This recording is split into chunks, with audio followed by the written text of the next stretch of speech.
Daniel Jacobs is not a champion, and all this talk about going to New York, in Daniel Jacobs' last fight in New York, they didn't draw 2,000 people in the arena. So, you know, what are we going there for? It was a really, really good night, great fight.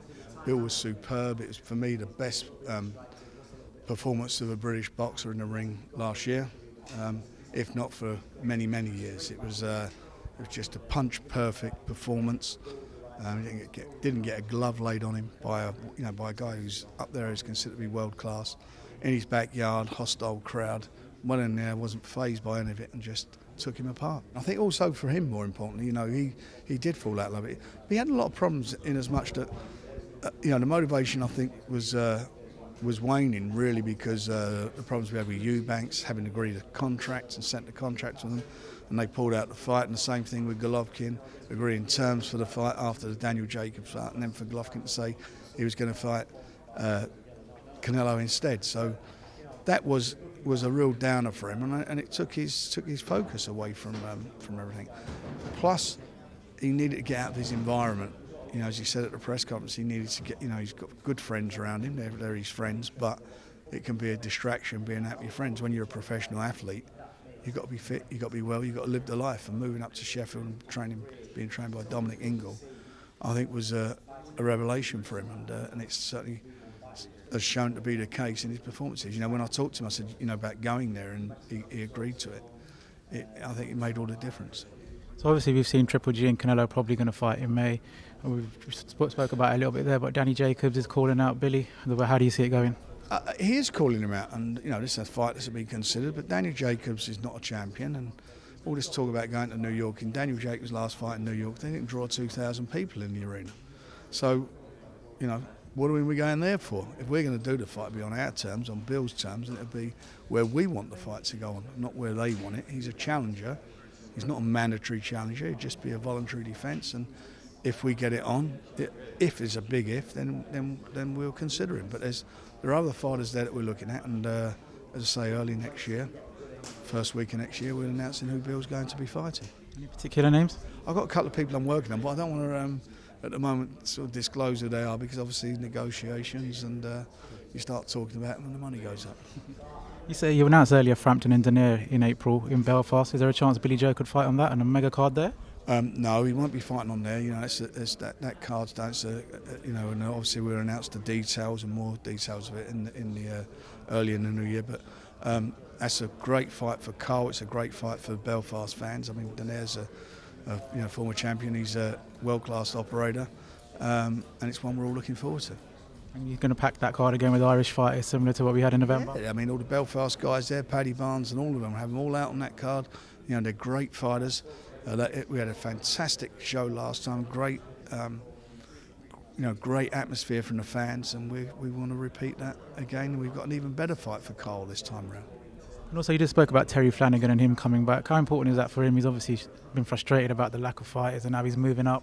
Well, it has been frustrating, but we've secured the services of Maurice Hooker, so now we are looking to get the date finalised, and we're working at the moment with BT, and we'll get that fight on in the spring.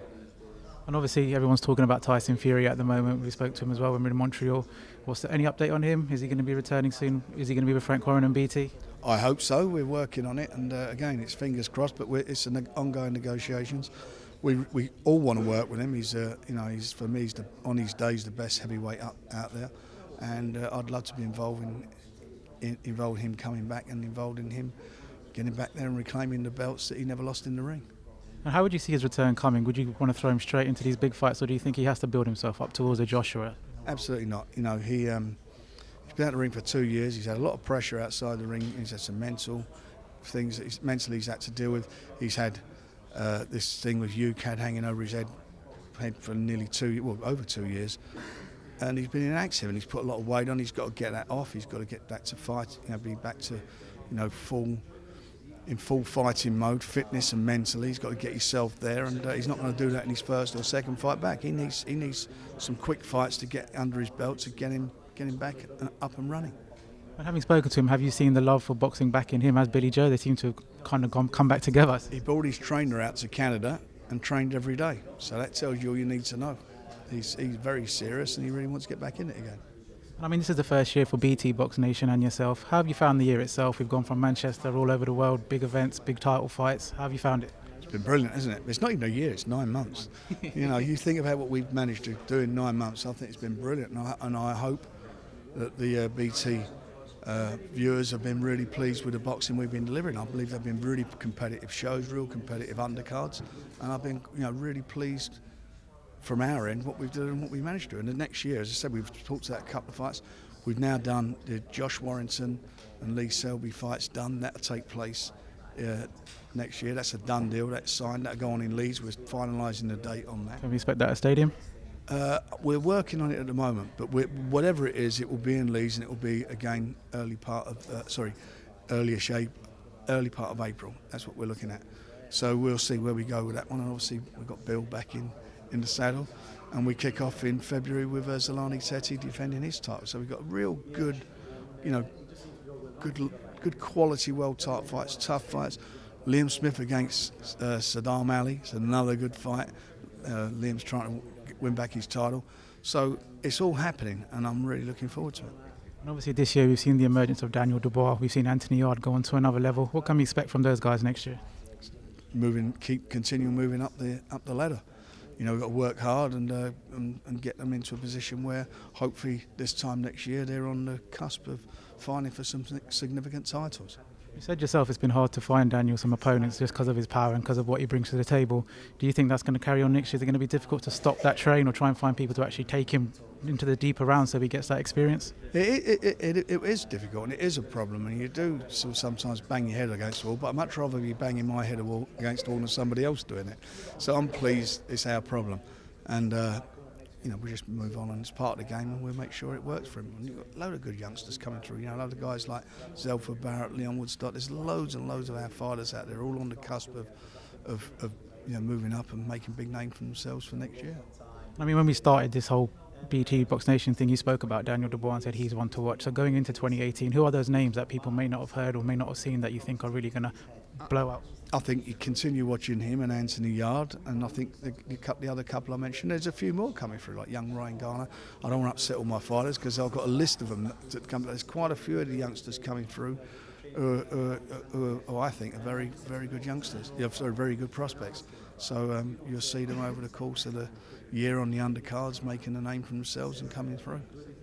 Bill just spoke about it a bit there, but he might want to challenge Caleb Truax. Is that something that could happen?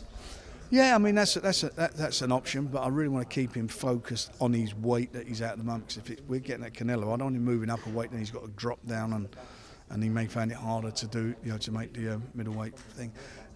It's unfortunate that James DeGale got beat, because that's the fight what we were looking to do. Some sort of fight in spring was going to be James DeGale against Bill. That would have been something special. But anyway, not to happen. And then last, just any word on James DeGale? Obviously it was a one-fight deal. You said you were looking to work with him again. Is there a rematch happening? They said there's a rematch clause. There isn't. I understand there is a rematch clause, and we'll see what happens. His manager Al Heyman will obviously let us know where we go with that. Perfect. Well, thanks a lot, Frank, and we look forward to a good 2018.